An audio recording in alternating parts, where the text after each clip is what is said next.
Welcome to our tutorial on how to forward multiple messages on Instagram. This new feature allows you to easily share messages with multiple recipients in just a few simple steps. To get started, launch the Instagram app on your Android phone.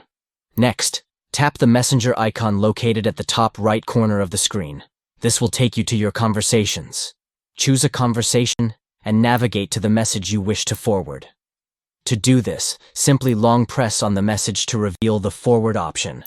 Once you have selected the message, you can choose the recipients you want to send it to. You can select multiple recipients at once. Then, click on the send button to forward the message. If you want to forward more messages, simply repeat the same steps for each message you want to share. And that's it. You can now easily forward multiple messages on Instagram to share important information with friends, family, or colleagues. Enjoy using this new feature and make sharing messages a breeze. Thank you for watching, and we hope this tutorial was helpful. If you enjoyed this video, don't forget to like, share, and subscribe for more tutorials and tips. Have a great day.